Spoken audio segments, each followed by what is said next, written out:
Hello and welcome to the week ahead from the Financial Times in London. Here are some of the big stories we'll be watching this week. The latest data from Germany will show if its boom risks turning to bust. The US beefs up its numbers in joint military exercises with Asian nations in Thailand.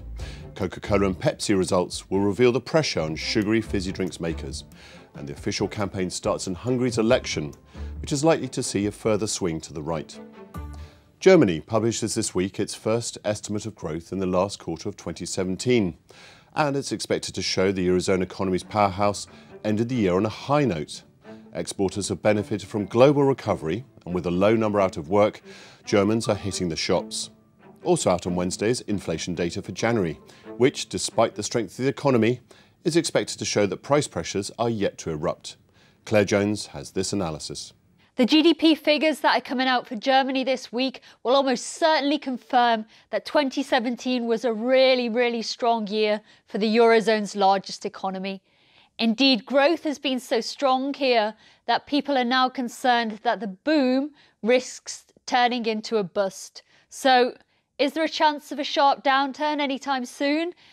It doesn't look too likely at present, and one of the key indicators of that is low inflation. The CPI figures, which are also out next week, will show inflation remains low, despite the strength of the labour market and the strength of growth here.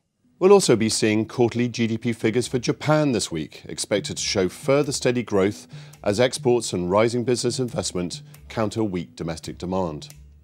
Staying in the Asia-Pacific, the region is braced for Cobra Gold, this year's US-Thailand military exercise, which will involve 30 nations. It's Asia's largest multinational drill and comes at a time of growing regional political tensions.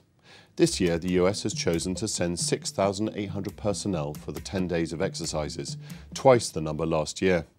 The US-Thai relationship cooled after a military coup in 2014, with Bangkok's record on human rights and democracy often criticised in Washington.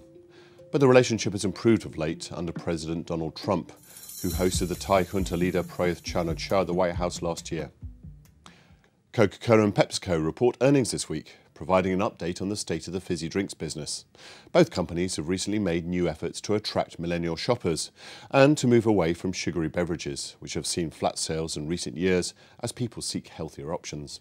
The two biggest sellers of soft drinks also face a potential new threat after JAB last week struck a deal to merge Dr Pepper Snapple with Keurig, resulting in a beverage giant with about $11 billion in drink sales. Anna Nicolau has more. Both these companies, they're the two biggest makers of soda in the world. They've been dealing with declining demand for soda for several years now as people look for healthier drinks such as water and sparkling water. So both of them have been making a lot of efforts, even very recently, to diversify away from soda with new kinds of drinks and snacks. Pepsi this week revealed a new sparkling water beverage called Bubbly, trying to appeal towards millennial shoppers. Last month, Coke put out a new line of Diet Coke. Sales for both of them have been pretty slow, about 1% every quarter, so people will be looking to see if any of these efforts can help boost their sales for the latest quarter. Hungary's parliamentary election campaign officially starts, with the poll taking place on April the 8th, though the shadow campaign has been underway for months. The election is expected to see a further swing to the right, with the nationalist populist Fidesz party and its small Christian Democrat partner KDNP securing a third consecutive term in office, potentially with an increased majority. Second place looks set to go to the far-right Jobbik party. Here's Neil Buckley. The election is important for two reasons. I think we're going to see, first of all, a third consecutive term for Viktor Orban and his Fidesz party. This is the nationalist populist party that's been in power for 8 years now. 4 more years of rule by his party is going to create tensions with the European Union. Fidesz has set itself against EU values on key issues like immigration. And we're also going to see a further swing to the right overall, because second place is likely to go to the far right Jobbik party. Together they may get something like 65–70%.